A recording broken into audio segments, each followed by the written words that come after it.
Eu acho que a minha vida tem sido um passo atrás do outro e não foi uma coisa muito extraordinária. Eu acho que com 13 anos eu comecei a questionar a minha família católica, como viviam, de que maneira praticavam aquilo que pregavam, e durante muitos anos eu disse: eu sou ateia e não tenho religião nenhuma, mas a pergunta ficava: que história de Deus é essa? Onde está e como se manifesta? Fiz várias caminhadas, várias procuras e finalmente cheguei a me interessar por meditação. Comecei a fazer práticas meditativas e um dia eu fiquei sabendo que existia um grupo chamado Zen e que me interessava. Eu fui até lá praticar meditação com eles e falei: é aqui.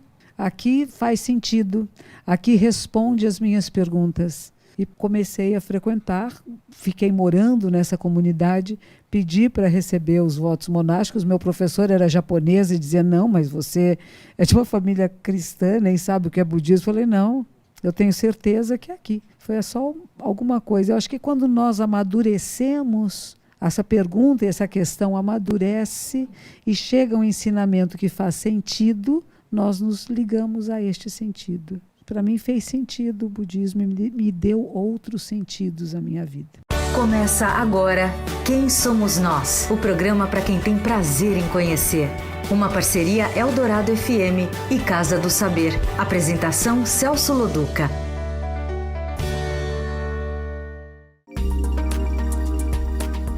Boa noite, este é o Quem Somos Nós, um programa da parceria Rádio Eldorado e Casa do Saber. Toda segunda, às 9 da noite, a gente conversa com alguém que pode nos ajudar nessa busca por quem nós, humanos, somos. Nós já conversamos com pessoas do mercado, filósofos, estudiosos da mente, cientistas, aventureiros, e você pode ouvir todos eles no Território Eldorado, ou Casa do Saber, ou direto no quemsomosnós.com.br. Nesta série de agora, nós estamos conversando com pessoas que nos entendem sob o olhar e a prática da fé ou da ausência dela. Eu sou Celso Loduca e aqui comigo e com as pessoas que vieram nos assistir, a zen budista Monja Coen. Boa noite, Monja Coen. Boa noite. Quem é você? Essa é a pergunta principal. Eu sei. E muitas vezes tem sido respondida como não sei. Porque tudo que eu possa dizer sobre o que eu sou é aquilo que eu não sou. Difícil agora. Difícil. Mas tá bom, então quem não é você?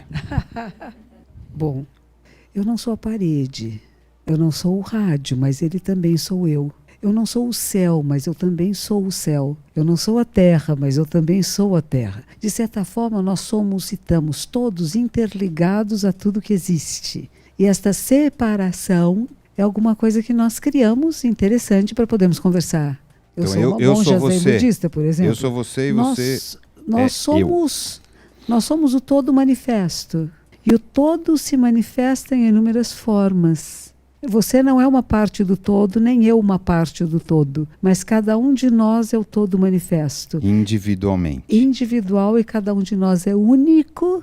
E ao mesmo tempo, como espécie humana, somos semelhantes, mas não iguais. Do ponto de vista, então, budista, você acredita, vou tentar fazer que a gente é um mar, é isso? Ok. Todos nós somos um mar, cada um é uma gotinha de um mar, mais ou menos isso? Que todos nós somos mar, mas ao mesmo tempo cada um é uma gota, e esse mar é Deus ou não tem Deus? Como é que você vê isso? Ou Deus é feito por cada uma dessas gotinhas que estão aí, que a gente chama de Deus? Como que você coloca isso? O budismo não fala de Deus, não tem conceito de Deus. Quando perguntavam a Shakyamuni Buda qual a causa primeira, ele silenciava. É interessante porque é um pouco diferente das outras tradições espirituais. Algumas pessoas chegam até a dizer: então o budismo não é uma religião, uma filosofia. Não, ela, além de ser uma filosofia, é uma religião de milhões de adeptos. E há pessoas que têm uma relação com o budismo de profunda fé, na Ásia principalmente. A relação que tem com o budismo é muito semelhante ao que muitos cristãos têm com Cristo. É que se a gente pensar religião como religar a alguma coisa, você acha que o budismo é religião, a tua opinião? Ou Sim. é uma prática, um jeito de olhar a vida? Não, porque é uma religião. Religar é religar a algo, tá certo? Tem que ligar de novo. A essência esse do tal ser. de Deus. Não precisa ser Deus. Por que Deus? Não sei, Você pode religar-se com a essência de si mesmo, com quem você é, com o que é. Então o Nirvana, que seria o paraíso, entre aspas, do budista, é eu estar religado a mim. Seria isso? Nirvana é um estado de compreensão clara da realidade. Nós estamos falando de sabedoria, de compreensão de si, da vida. Não estamos falando de criar nomes em cima daquilo que é. Como é que entramos em contato com a realidade assim como ela é? E a realidade, ela é inominável, na verdade. Nós usamos as palavras, mas elas simbolizam alguma coisa que é mais do que a palavra. Por isso, quando você me pergunta quem é você, e que eu digo não sei, porque o que eu posso dizer para você? Eu sou mulher. Não, isso não quer dizer que sou eu. Eu tenho 66 anos, isso não sou apenas isto. Eu não sou apenas uma monja, eu sou mãe, não apenas isso, sou avó, não apenas isto. Vou me tornar bisavó, não apenas isto. Estudei algumas coisas, mas não é só isto. Vou dizer, eu sou esse corpo, sim. Eu sou Também. o corpo sou eu, mas não é só o corpo. O corpo tem percepções, sensações, conexões neurais, consciência. Temos vários níveis de consciência e nenhum deles é fixo ou permanente. Então nós vemos que tudo é num estado constante de impermanência de vir a ser. E na hora que eu falo alguma coisa, ela termina ali, porque começa um outro instante. O que eu era antes de encontrar você já não é mais, porque ao encontrar você eu já me modifiquei. Vamos voltar um pouquinho lá para trás, que é entender primeiro um pouco do budismo, a gente está um pouco bem. lá na frente. Vamos voltar para Shakyamuni Buda. Isso, ele é o número 1, é o tal do Buda que a gente conhece, que as pessoas conhecem e falam e tal. Então vamos contar a história. Siddhartha Gautama é esse nobre, esse menino, príncipe, que é criado com todas as proteções, vamos dizer que a sua posição social dava naquela época, como se andasse com um carro blindado, etc. Ele era protegido pela sua família e pelo grupo social no qual ele estava inserido. E ele sai desse grupo social não como um menino rico, mas ele sai como uma pessoa andando a pé na rua, por exemplo, e ele vai encontrar velhice, doença e morte que vão comovê-lo. Claro que existia velhice, doença e morte dentro do seu castelo, mas eles tinham serviço de saúde, eram bem atendidos, e não como as pessoas de rua. E ele vai entrar em contato e vai começar a refletir sobre a sua existência. Não que eu quero acabar com isto, mas há sentido na vida? Nós não vamos todos envelhecer, não podemos todos, se não morrermos jovem, não vamos todos poder ficar doentes, e as doenças são comuns à nossa espécie, e não vamos todos morrer? Então, para que vivemos? E as festanças que ele tinha todas as noites acabam perdendo um pouco o significado. E ele sai à procura do significado da vida. Não que ele não queira ter velhice, doença e morte, não é isso. Até porque não dá, né? Não. É para evitar. Há significado nessa existência. Uma Índia cheia de deidades, ele se questiona o que são as deidades. Elas existem? São criações humanas? O que é todo este universo cultural no qual estou inserido? Para que serve? E ele sai porque a questão é muito grande. E ele sai, abandona o castelo, corta os cabelos e vai ser um peregrino, um sadhu. Ele vê um sadhu na rua. E este vai ser o modelo que ele vai seguir, porque quem está com ele está sempre conversando com alguém. Esta pessoa diz, aquele é um renunciante, porque ele procura a razão e como terminar, se é possível, o sofrimento humano. E ele vai se tornar um yogi. Ele vai ficar num grupo de yoga por alguns anos. Com esses sadhus, não é isso? Com esses sadhus. Que na verdade são monges renunciantes São de renunciantes tudo, que vivem na pobreza, etc. É, de outro grupo. Num extremo ali. Um extremo, ele vai ficar yoga. O yoga naquela época era mais filosófico, né? Não era como as posturas que nós temos prática. Agora. Tem a prática também, existia a prática. Filosofia é prática. Isso é importante agora, hein? Não era prática física. Não era só a prática física de exercícios de asanas, mas era a prática de postura, de uma postura que é física, mental, social. Mas que tinha uma intenção específica. Tinha uma intenção. Então ele fica com esse grupo, o professor, o líder do grupo, o convida até a ser o seu sucessor, mas diz assim, alguma coisa que eu pressinto que você não está completo aqui. Ele diz a verdade e vai fazer práticas ascéticas, práticas mais rigorosas. Aí sim, é a segunda fase. Ele vai entrar em grandes ascetismos, de comer um pinhão por dia, ficar muito magro. O extremo de onde ele saiu. Exatamente, o extremo oposto. E um determinado dia ele se percebe mais fraco e não mais sábio. E aí ele se banha, ele recebe a comida que uma pastora oferece, que é o arroz doce, e vai entrar em meditação. A gente chama isso de Buda histórico, tá Isso. certo? Existe comprovação histórica dessa história? Desta Tá. existe. Ok.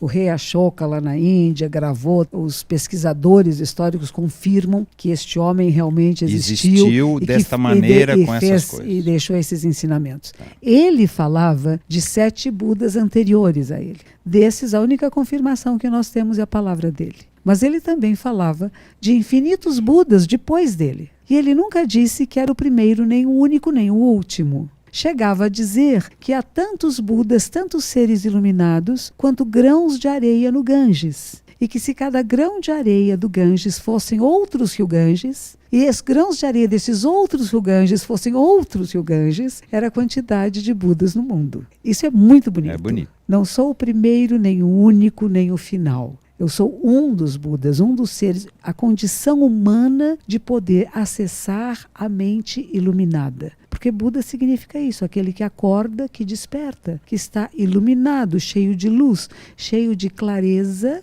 de consciência, de conhecimento da realidade. Está na realidade, é a realidade, não o que eu penso sobre ela ou o que eu gostaria que fosse. E porque pode ver com clareza, e porque se percebe interconectado a tudo e a todos, age através da sabedoria e da compaixão, que são os 2 alicerces de um ser iluminado. Então tem a sabedoria, a clareza de ver e a bondade de cuidar. Isso é o que seria o que nós Chegar temos, lá, né? Na hora o que Buda, chega lá. ou tá o certo? estado de Nirvana, Claro. que é um estado de paz e tranquilidade. Não é apenas um paraíso a ser alcançado após a morte. Embora hajam tradições budistas que dizem isso, que o Nirvana só é possível após a morte do corpo físico, porque o corpo físico seria um obstáculo. A minha ordem religiosa, que surge no Japão há 800 anos atrás, mas ela vem realmente deste príncipe indiano que é Siddhartha Gautama e vai para a China, e na China chega no Japão. O nosso fundador, que é mestre Dogen do século XIII, ele diz: Sansara é Nirvana. Sansara seria este mundo de tentações, de provocações, Ilusões, né? Sansara pode... de ilusões, Isso. mas ele é o próprio Nirvana. Então Ao não mesmo preciso tempo, morrer a tradição budista não diz que o nosso mundo é o sofrimento e é esse sofrimento que nós devemos evitar ou sublimar, seja qual é a palavra que a gente vai usar. Quer dizer, isto aqui na tradição budista, talvez não na sua especificamente, mas assim, isto aqui que a gente vive é o problema. Não é assim? Eu gosto muito da história que um dia estavam no mosteiro, eles estavam tendo uma grande discussão sobre um vaso. Eles que aquele vaso era um problema. Então, reuniram-se os monges e diziam: estamos com esse problema deste vaso. Aí um dos monges se levantou, foi lá e quebrou o vaso. Não tem mais problema. Acabou o problema. Claro. Então, o mundo... Então vamos quebrar tudo, é isso? Vamos quebrar o mundo, né? Quebrar o nosso conceito, as ideias e os conceitos que temos sobre a realidade. Essas nós temos que sair delas, porque são ideias e conceitos e não são o real. E por que é que a gente tem ideias e conceitos não reais? Pois é, aí tem várias... Não é uma armadilha, mas por quê? Nós existimos, por que nós por que nós nos iludimos tanto? Por que nos tanto? iludimos? Não, maravilha, é isso. Se a ideia é que a gente não nos iluda mais, por que a gente faz isso? Nós temos uma expressão, eu gosto muito dela, que em vez de falar ilusão, falar de delusão. A ilusão é uma coisa que dá aparência de, e a delusão é quando eu acredito na aparência de. Temos a ilusão de sermos separados do resto da natureza, nós seres humanos, mas nós somos a natureza e a vida da Terra. Então a delusão é: eu acredito que eu, ser humano, por exemplo, estou separado das plantas, das águas, do mar, que até pouco tempo pensávamos. Estávamos separados dos povos indígenas, dos povos de origem africana, nós não temos nada a ver com eles, que são bichos diferentes de nós, porque nós somos especiais. 50 anos atrás era assim. Então, isso significa que nós nos acreditamos separados e diferentes. Somos diferentes, sim, mas não estamos separados. A delusão é acreditar a aparência de separação, ela existe, mas é como o mágico que tira o coelhinho da cartola. Isso é ilusão. A delusão, eu acredito que ele do nada tirou o coelho. Mas por que nós todos somos assim, tão Nem idiotas? todos. Não, nem todos. Só os Budas que não, mas assim, não, fora mas eles, todos somos seres nós iluminados. somos assim, Não, nós gostamos de criar fantasias. Existe uma escola budista que diz o seguinte: nós temos vários níveis de consciência. Como eu falei, primeiro que existe Rupa, que é o corpo físico. Através do corpo físico nós temos sensações. sensação de fome, de frio, etc. Através das sensações nós temos percepções, percebemos que sentimos isto. E aí temos conexões neurais. Os nossos neurônios fazem conexões e vão dar uma coisinha chamada consciência, com a qual eu percebo, eu gerencio todos esses estímulos que chegam até os órgãos do sentido. Muito bem? Esta consciência, ela tem uma outra consciência que se chama intermediária. E ela vai levar as mensagens desta até o nosso grande armazém, que se chama Laya Shiki. Podemos ser até mais simples do que isto. Temos um corpo, atrás dele temos órgãos dos sentidos, os sentidos chegam até nós, precisamos percebê-los, porque se não os percebemos não adianta nada. Temos conexões neurais, todo mundo concorda, e temos uma consciência que gerencia tudo. Esta consciência que gerencia tudo, ao receber essas informações, ela vai checar isto com um grande armazém, com uma grande memória. Como um computador.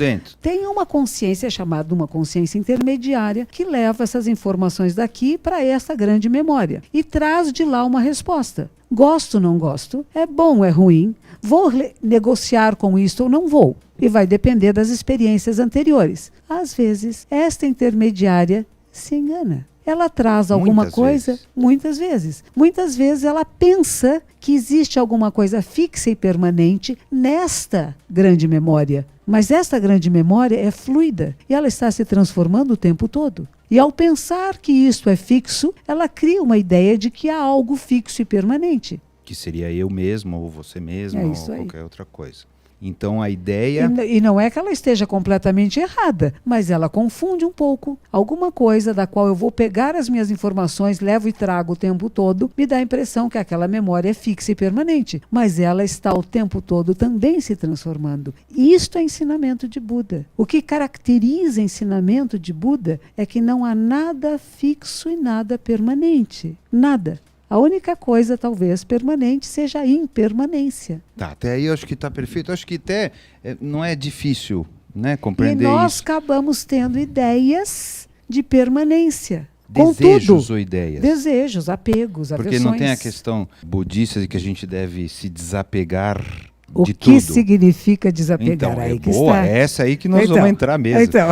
É por aí. Mas então, do desejo cria o tal do apego, não é isso? E talvez a ideia é sair fora disso para essa conexão entre A ideia não é bem sair fora. A ideia principal é compreender, conhecer, para poder usar de maneira melhor o que somos nós. O que eu utilizo, que é o ser humano, que sou eu.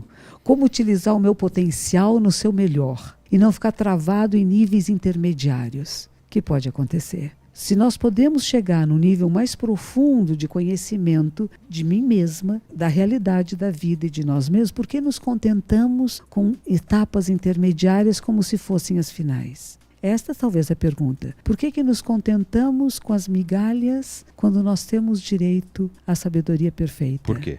Eu acho que cada um tem que perguntar a si mesmo. Estou satisfeito com o que eu conheço, o que eu tenho de conhecimento de mim e da realidade? Parei por aqui? Eu tenho certeza que todo mundo que está aqui, todo mundo que está ouvindo o programa, não. Tá certo? Senão não estava nem ouvindo o programa, nem estava aqui. Mas existem muitas pessoas que param de questionar-se, porque o questionar incomoda. O Zen Budismo não é uma religião que traga comodidade. Não estamos aqui para ter apenas bem-estar. Nós temos uma condição como seres humanos muito especial e deve ser utilizada, que é a capacidade de questionar, de filosofar e de procurar um caminho. Por que nós temos e o cachorro não tem? Não sei. Sob a visão budista, assim, não sei. Porque numa visão cristã é porque nós somos igual à imagem e semelhança de Deus. O budismo não tem visão sobre isso. Não. Somos porque somos. Somos porque somos, porque tudo é como é. As coisas são como são.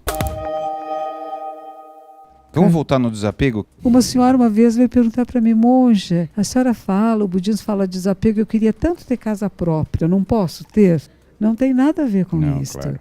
Isso é uma maneira muito simplista, né? Apego, eu gosto de dizer, eu tenho uma analogia bem tola, mas ela é bem clara também. Eu passo um pouco de cola na minha mão e seguro este microfone agora. E eu gosto tanto dele. Eu não posso mais me separar dele. Eu fico limitada. Se eu quero pegar água, beber o copo, eu não vou poder. É uma tentativa de parar a transformação, né? Ela Isso a gente me limita, tenta exato. Entender Está a tudo vida fluindo como uma coisa que se transforma. O apego seria uma tentativa de represar essa transformação. Então você cria sofrimento a você e a pessoas à sua volta. O apego, não tem meninos que matam as namoradas. Tem muita gente que acha que não, que represar não cria sofrimento, ficar rico, represa o movimento das coisas e acumular. Não necessariamente só dinheiro, né? Tem muita gente que não vê dessa maneira, né? Mas o budismo não fala sobre felicidade, fala? Não. O que seria felicidade, né?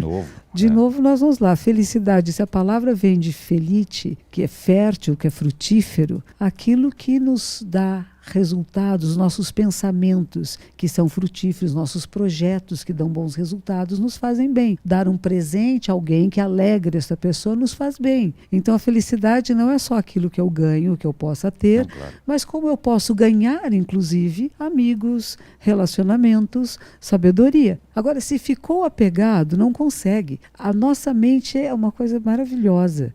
Quando nós praticamos o Zen budismo, se eu vou atrás da iluminação e deste satori, desse despertar, eu primeiro preciso querer ir lá. Que eu vou dizer desejo, que a minha mente, se a mente é a mente discriminatória que divide, que separa e que faz perceber. Existe uma coisa chamada iluminação e tenho eu aqui que não estou iluminada. Então eu quero chegar lá, eu quero me iluminar. Mas no processo, enquanto eu não abrir mão da ideia de iluminação que eu tenho... Senão é uma armadilha, né? É uma armadilha. Então existe uma coisa chamada entrega.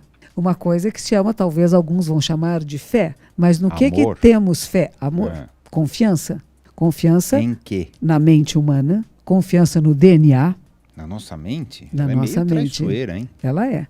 Mais temida do que cobras venenosas e assaltantes vingadores. E daí a gente tem que ter confiança nisso. Temos que conhecê-la. Nas cobras venenosas? Não, nós temos que conhecer a mente. O Zen budismo significa conhecer a mente. Estudar o caminho de Buda é estudar a si mesmo. Mas estudar a si mesmo é esquecer-se de si mesmo. E esquecer-se de si mesmo é ser iluminado por tudo que existe. Nenhum traço de iluminação permanece. E essa iluminação é colocada à disposição de todos os seres. Quantos seres iluminados existem que não se dizem iluminados? Perguntavam a Buda, o ser iluminado sabe que é iluminado? Ele se considera iluminado? Boa pergunta. E ele disse não. Porque se ele se achar iluminado, ele não é iluminado. Não é porque acabou de se separar. Eu iluminado e os outros não são. Mas o Buda se achava iluminado, não é? Não. A ponto de pregar. A última, não. Não é? Não. A última tentação que ele tem quando ele está no seu processo meditativo é exatamente o que é chamado diabo, no sentido daquilo que divide, que separa, que é dual, que chega ele e diz, agora você é o iluminado, agora você é mais que os outros. Ele disse, não, a terra é minha testemunha. A terra, humus, humildade. E aí ele vê a estrela da manhã e a frase dele de iluminação é: eu, a grande terra e todos os seres, juntos, simultaneamente nos tornamos o caminho. Não estou separado, não sou especial. Isto é ensinamento de Buda, isto é Buda. Quando começa a se achar eu especial, eu iluminado, acabou de sair do campo da própria sabedoria. A partir do momento que ele prega, ele não se coloca, porque senão ele tinha só que ser. A partir do momento que ele prega, ele não se coloca numa posição de mostrar o caminho, e na hora que você se coloca nessa posição, você não está se colocando numa posição diferente dos outros? Quando ele teve essa iluminação, ele pensou assim, é impossível, é tão simples, eu não vou possível ensinar isso a ninguém. E ele voltou caminhando, ele estava numa cidade um pouco distante de onde ele havia vindo, que era Saranasi. Então ele volta para lá, para Saranasi, e os antigos companheiros dele se reúnem e dizem, puxa, você está diferente, você caminha diferente, o que foi que você entendeu? Ele diz assim, olha, o que eu entendi é o seguinte, existem 4 nobres verdades. Dukkha, que é problemas, dificuldades, sofrimentos, existem. E eles todos têm uma causa. Mas existe um estado chamado de nirvana, um estado de paz, de tranquilidade. E ele é acessível a quem praticar um caminho que ele chamou de 8 aspectos. Esta prática nos faz entrar... Olha que interessante, o que a neurociência fala?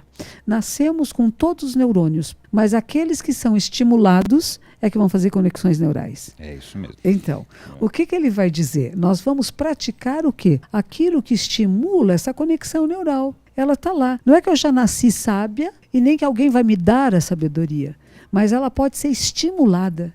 E eu acho que uma coisa que você faz com esse programa é isto. Como que eu estimulo conexões neurais em mim? Para ver se eu e fico quem inteligente. em qualquer um de nós. Como é que nós estimulamos conexões neurais que às vezes não estavam muito ligadas? Posso voltar um pouco? Porque a gente cortou a história do Buda e já foi para o final. Ele estava lá, ele foi para o sadhu, foi eu que cortei, não foi culpa sua.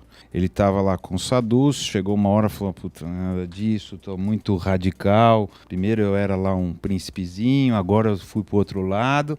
Aí num determinado momento ele fala, é o caminho do meio, que é o meio dessas duas coisas. Não é Exato. isso? Explica um pouquinho o que é o caminho do meio sobre o seu ponto de vista. É isso, né? Quando a gente fala sem apego e sem aversão, eu não vou ficar apegada ao desapego, nem vou sentir aversão às aversões. Eu vou perceber que tudo faz parte da minha existência. O caminho do meio não significa que eu nunca bebo coisa nenhuma, ou que não como determinadas coisas nunca, porque eu tenho aversão e repulsa, ou que eu acho que é correto. Não. Eu crio um equilíbrio. É o equilíbrio corpo, mente e espírito. É o equilíbrio de o que é adequado nessa circunstância. O que é o espírito? É inspirar e expirar. Alma, igual não há alma, não. O Budismo é anatman, não alma. Alma como uma coisa fixa, permanente, que vai saindo de um corpo, entrando em outro, não é budismo. Buda dizia que há duas teorias que não são budistas. A nihilista e a eternalista. O nihilismo, ou seja, quando morre, tudo acaba. Exatamente. Se Isso ele quando também morreu, acha que não. tudo acabou, não é verdadeiro. E que quando morreu, tem uma alma que continua, também não é verdadeiro. Então o que acontece? Está tudo se transformando continuamente. Vamos tentar trazer isso cientificamente, então colocar. Obviamente, se eu morrer, meu corpo é feito de elementos químicos. Sim. Vamos supor que a gente pegue, que eu seja cremado, como é lá na Índia, e aí joga isso na terra e eu vou virar uma parte grama, uma parte árvore, uma parte vaca, porque a vaca vai comer a grama. É isso que Buda está falando ou o quê? É boa essa, nós estamos conectados com tudo, mas o que nós fazemos deixa marcas no universo. Nós estamos recebendo um rio Tietê muito poluído. Foi você que poluiu? Foi. Também. Então, aquilo que nós fazemos deixa imprints no universo. Eles não são visíveis, como a água que eu mencionei agora, mas as nossas tendências, as maneiras de ser no mundo, deixam determinadas marcas. Nossas ações têm consequências. Até aí, ok. Mas não é você. Mas eu estou falando, eu morri, mas não morri. Não é que não morri. Eu morri, mas eu não vou viver para sempre, segundo o Buda. Mas você não é uma identidade separada. Enquanto eu, como entidade separada, eu quero saber das minhas vidas anteriores, o que eu fui em vidas anteriores. Não existe isso tudo. Segundo foi tudo. O budismo, não é isso? Inúmeras possibilidades. Esses prótons, elétrons e nêutrons que foram estão outras agora coisas, foram cachorro. Pois então. Claro, foi tudo, elefante. Pois então. Mas é nesse sentido. É nesse sentido, não há nada fixo. É nesse sentido bem concreto. É concreto também. Bem concreto. Mas eu concordo, nesse sentido, eu acho que faz sentido. Porque senão quando você fala assim, não é nada, não morre, mas fica. Não fica. Né? Mas aquilo que você fez deixou marcas. Não, deixou causas e condições que vão continuar repercutindo. Mas não é você. Você fenomenológico não é você. As ondas do mar. Vamos voltar para o mar. Morrer é nirvana, não é? Então, morrer, mesmo que você seja um cara bem mau, porque vamos voltar, no final das contas você vai se dissolver em tudo. Não. Vamos voltar não vai ter inferno mesmo. Vamos voltar para o mar. Nós estamos no mar e cada vida nossa, cada uma das nossas vidas é uma onda no mar. E esta onda do mar, ela tem causas e condições para ser como é. E quando esta onda termina, ela vai criar causas e condições a partir dela para a onda seguinte. Porque o processo é ininterrupto. Tem a lua também que ajuda um pouco. Sim, tem várias causas, não é uma só. Não estou falando que é uma causa só, são inúmeras causas e condições. É uma trama, é uma teia. E desta teia alguma coisa se manifesta. E depois, quando ela deixa de manifestar-se, ela dá início a outra, semelhante e próxima a esta, pelas causas e condições e com todas as causas e condições interrelacionadas. Então, sim, existe inferno budista, sim. Aliás, tem uma história tão interessante. Como é? Eu não estive lá ainda. Mas não vai voltar para contar também, porque você não vai reencarnar. Não. Ninguém fica eternamente no inferno. Tanto o inferno como o céu budista são temporários. Nada é Bom, já é eterno. um alívio. Fica pelo tempo das maldades que cometeu. Tinha uma história de um homem... Como assim? Vou te Conta. contar essa história que eu gosto dela. Era um homem que ele era muito mau. E ele matava tudo que ele encontrava, ele era perverso mesmo. E um dia ele estava andando na rua e tinha uma aranha no chão e ele não pisou na aranha. Foi a única boa ação de sua vida. Quando ele morreu, ele foi para o inferno.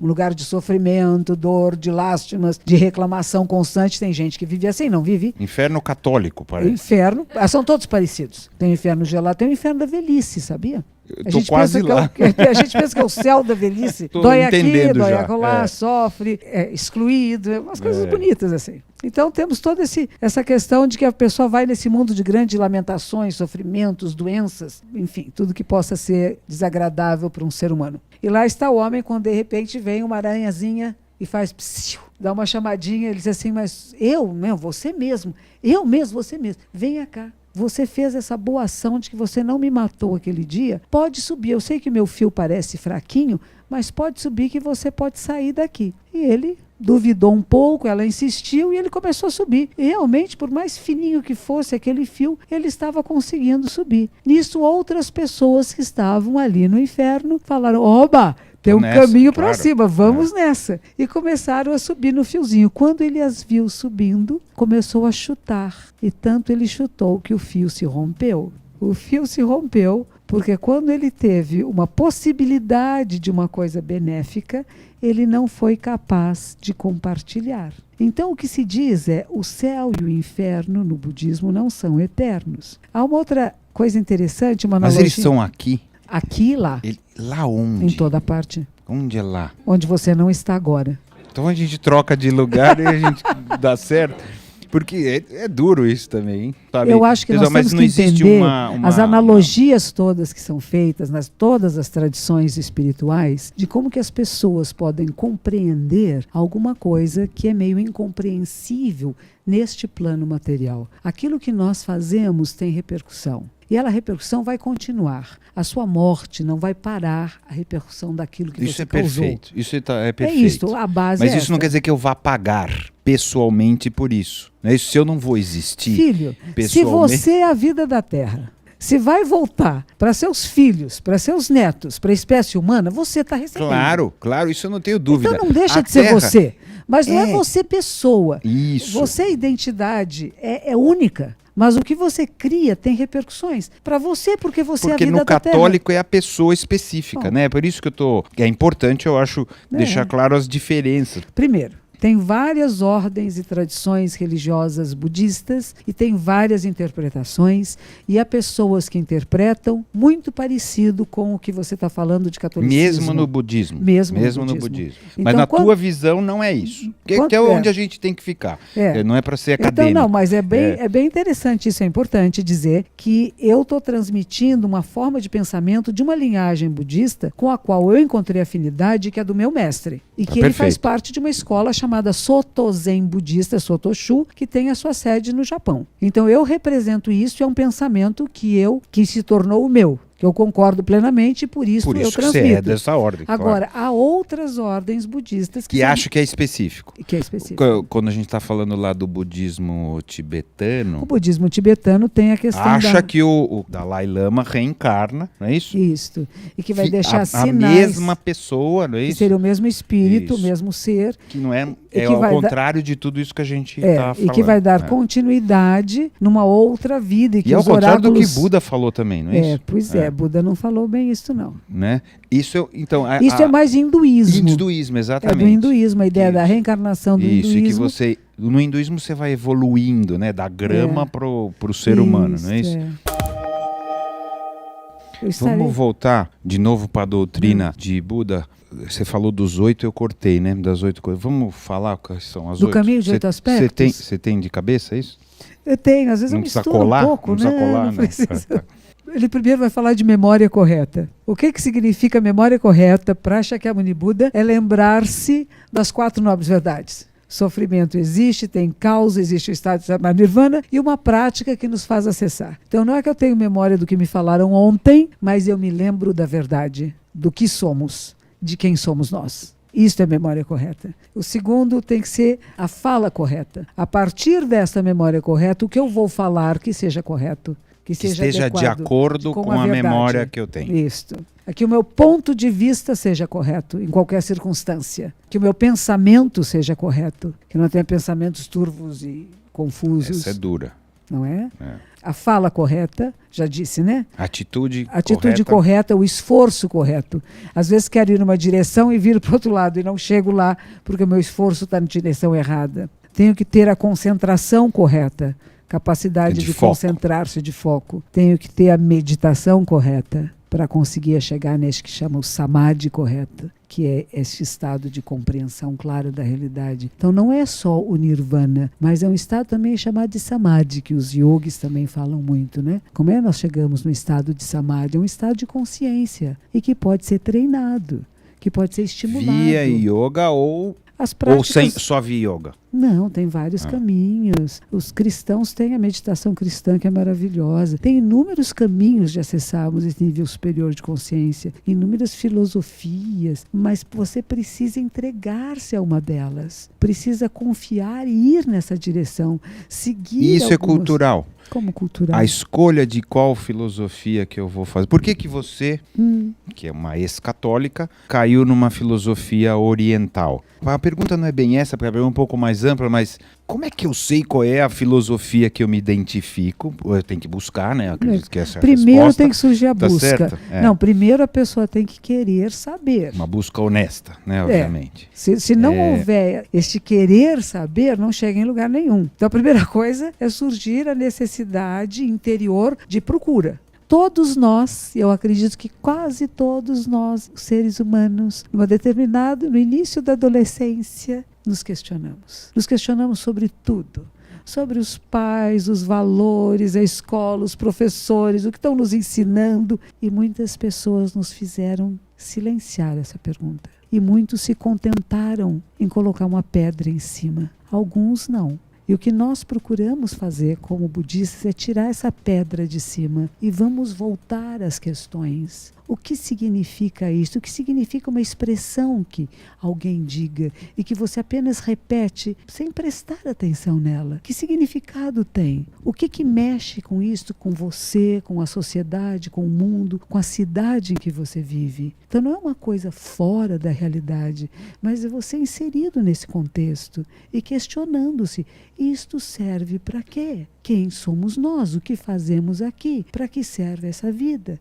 Como que estes prótons, elétrons e nêutrons que neste momento estão agindo e se movimentando na forma deste corpo humano, que tem uma certa capacidade de inteligência e de coerência, como que isso pode fazer alguma coisa que seja benéfica para si mesmo e para todos? Porque se beneficiar ao todo, beneficia a si. Agora, se beneficiar só a si, perdeu, porque está interligado. Então, o princípio de estar interconectado é o princípio do samadhi, que é o mesmo do nirvana. Tá perfeito. Mas você fala, todas as vias são corretas, tá certo? De alguma maneira é o que está... Quase todas, tá bom. Todas não. Quase todas.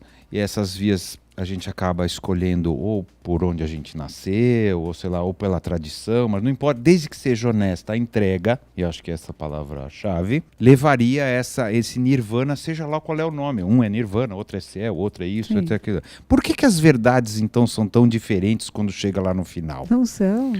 Porque você chega pro... Não. São meios expedientes. A verdade final para o católico é uma coisa, a verdade final para o budista é outra. Pelo menos o católico fala, não, você vai chegar lá, é Deus e não sei o quê, e Deus faz isso. Não, aí o budista... Não, se você procurar nos grandes místicos cristãos, a linguagem é muito próxima. Se você procurar nos grandes místicos de todas as tradições espirituais, estamos falando a mesma coisa. Temos linguagens culturais diferentes. Não, sem dúvida. Mas não estamos falando que a verdade... Se pegar a Bíblia é diferente, a verdade do não que é o diferente. Buda falou, que é diferente do que os muçulmanos tem muitas coisas colocam. em comum e tem muitas diferenças culturais. Uma vez um homem chegou a Buda e disse assim, eu vim aqui discutir com o senhor a verdade. Ele disse, que bom, porque não haverá discussão. Porque se vamos falar a verdade, não há o que discutir.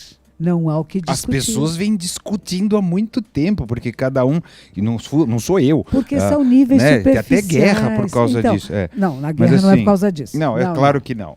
A justificativa é essa, mas assim, as pessoas discutem sobre isso. E acho que essa é uma pergunta honesta de todo mundo, é assim, bom, ok, se tem uma única verdade, que no final todo mundo diz que tem uma única verdade, por que é tão difícil chegar nele? Vamos sentar e vamos resolver esse negócio, tá certo? É uma única verdade, por que é tão difícil chegar nessa única verdade? Eu acho que não é difícil. Não, tem sido, não é isso? Não, tudo que existe, tudo que é a manifestação da verdade. Agora, cada um vai criar uns caminhos diferentes de manifestá-la. É verdade que alguém agora está roubando. É verdade que tem alguém cometendo um crime. É verdade que tem uma criança nascendo. É verdade o que está existindo neste momento. É verdade que há pessoas que não despertaram o seu olhar. É verdade que há pessoas que vivem de uma maneira egóica. É verdade. Tudo isso que está falando é verdade. E tudo isso é verdade. É verdade. Mas, por exemplo... Nós somos seres verdadeiros. Existe uma grande quantidade de gente que acha que é verdade que Deus criou o universo. Sim, por que não? E aí existe... Não, é a verdade. Eu não sei se é verdade, mas é uma maneira de olhar. É isso que eu estou falando. Se tem a tal da verdade, se ela tem e ela é comum... E é múltipla.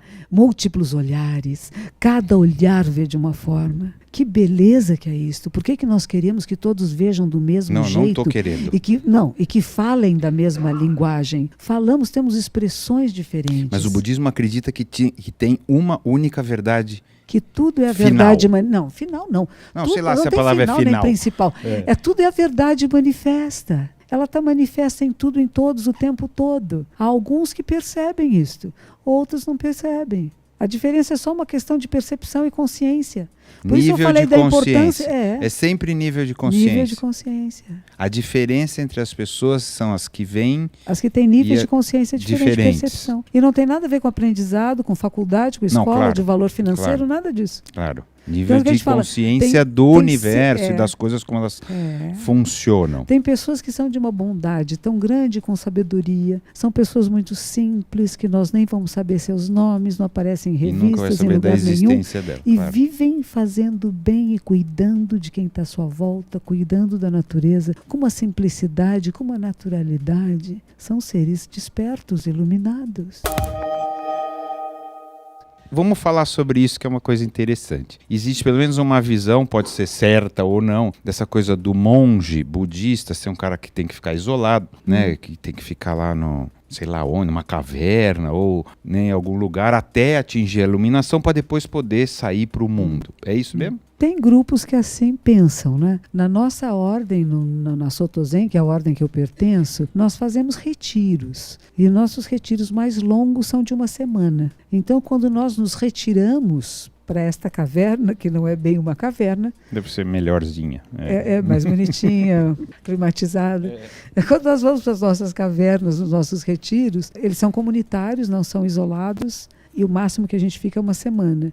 O budismo tibetano, como você falou, existe isso da pessoa ficar num buraco, ficar enterrada, 3 anos, 3 meses, etc. Eu não conheço ninguém que tenha passado por isso pessoalmente. Existem retiros tibetanos também de 3 anos, mas são feitos em lugares em que as pessoas ficam, têm alimentos, são cuidadas, estudam, então, praticam. O pressuposto disso, por exemplo, do sofrimento físico, não sei se a palavra é sofrimento, mas impingir ao físico alguma coisa muito forte para se atingir uma... Tirar um pouquinho da área de conforto.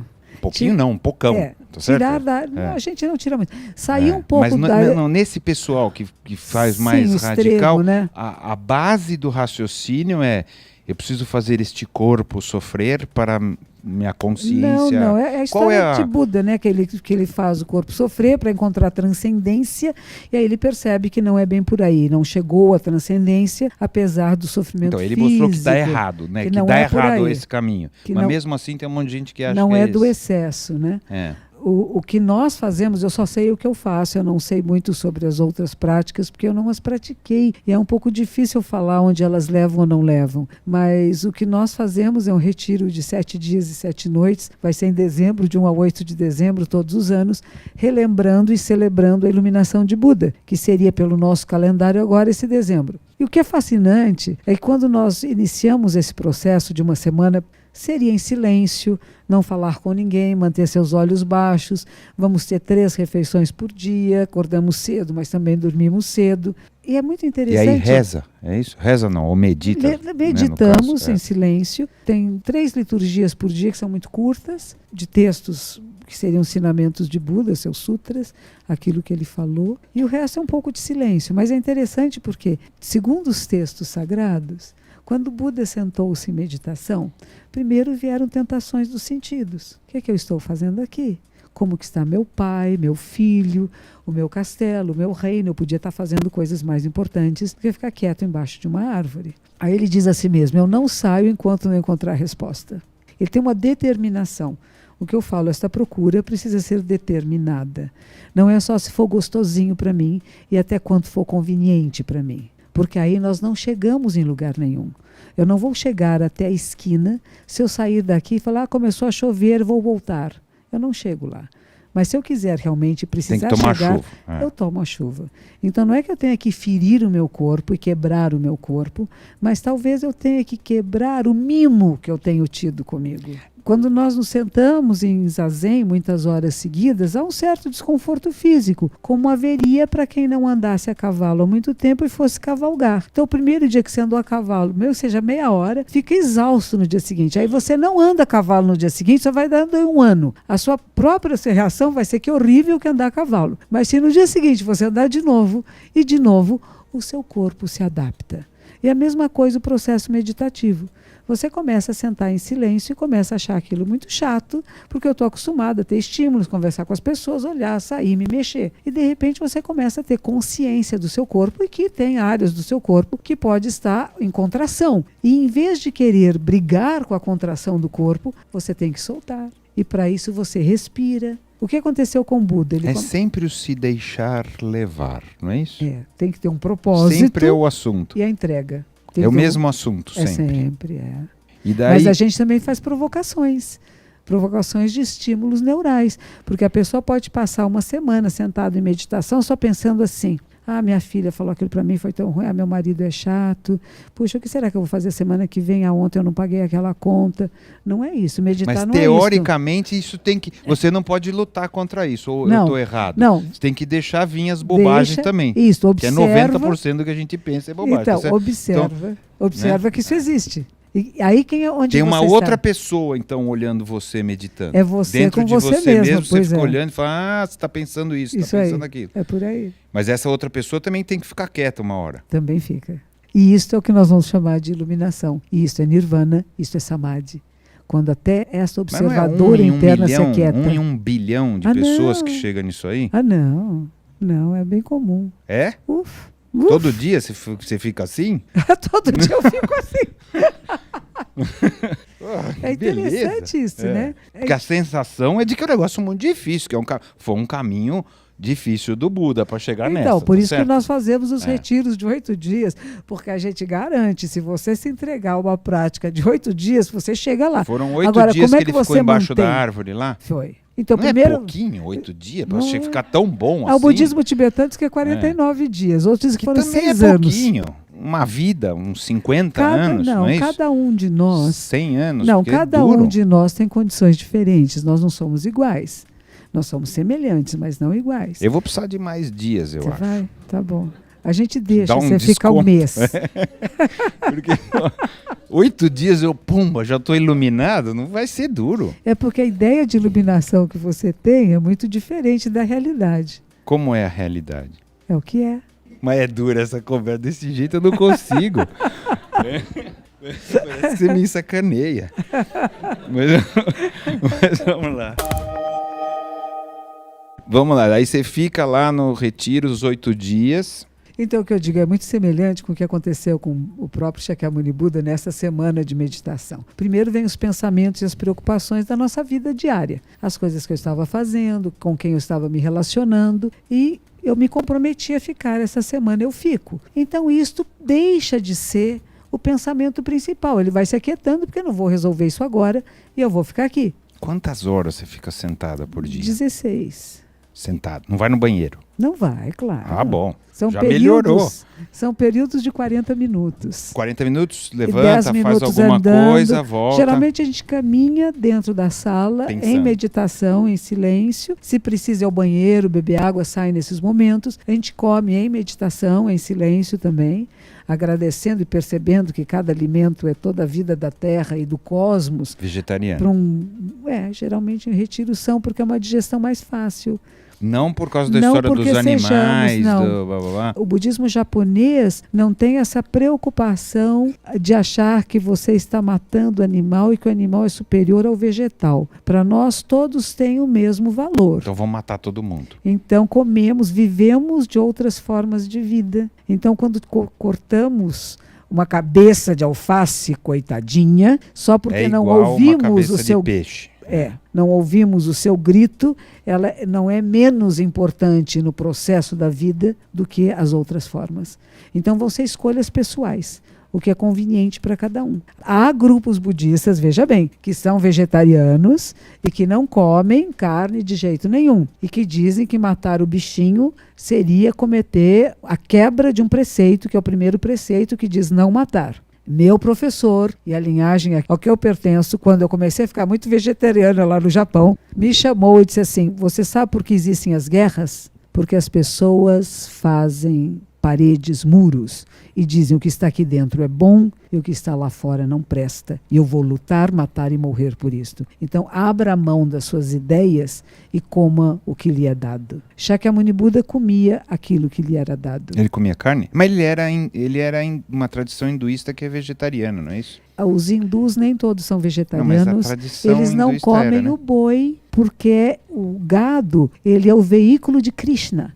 Então não pode ser comido. Mas ele comia aquilo que lhe era dado, porque ele pedia esmolas. Monges eram mendicantes. Saia na rua com a tigelinha, o que pusesse na tigelinha comia. Frango, tudo Comia. Comprovadamente isso? Sim. É mesmo? Dizem que quando ele morreu, o que seria que ele teria comido? Porque ele já estava muito doente. E talvez por isso tenha ficado doente, porque comia tudo que lhe davam. Ele dizia que se ele não comesse, as pessoas ficavam ofendidas, que ele não aceitou a sua oferta. E para não ferir as pessoas, ele comeria de tudo. Ele morreu com 80 anos, com problemas gastrointestinais. A sua última refeição teria sido provavelmente carne de porco, mas ele já estava doente. Tanto que ele manda um mensageiro dizer ao senhor que o convidara: não foi a comida que me fez mal, eu que estava doente. Para o cara não se sentir culpado. Não se sentir culpado e morreu. Mas ele realmente estava doente há 3 meses. E ele sabia já 3 meses antes que ele estava no fim. Porque acho que cada um de nós pode saber, se mantermos um certo nível de consciência e conexão com o nosso corpo. Agora, se criamos uma fantasia sobre a nossa realidade e queremos uma coisa diferente do que é, isso não significa que não se vá tomar remédios, não vá se cuidar nem nada, Claro. mas nós vamos saber quando o fim estiver chegando Eu próximo. espero que eu não saiba. Por quê? Eu já chegou e pronto. Saber sim. com antecedência, o que eu vou fazer com esses Antecedência. 3 meses antes? Que delícia. Vai apreciando cada instante. O que nos falta, talvez, na vida é nos lembrarmos que ela é terminal e que pode acabar em qualquer momento. E aí vamos apreciar mais cada instante. Eu concordo com tudo, eu só não quero saber antes. Vamos apreciar cada momento. Eu sei que vai acabar, mas eu prefiro não saber. Bom, infelizmente eu não consigo passar todo o tempo que eu gostaria de passar com você. Eu vou encerrar com uma pergunta que eu faço sempre. Quem somos nós? Nós quem? Nós todos. Todos quem? Os seres humanos? Pode ser os humanos, mas do teu ponto de vista, humanos não existem separados de nada. Então, pode ser o seu nós que é tudo. Então, você já disse. Tá me sacaneando. Mas tá bom, eu aceito. Então, eu sei quem somos nós, segundo os budistas. Tudo. Certo? Tá bom. Tá bom, muito obrigado. Obrigado por tudo, pelo bom humor também e pela tua generosidade.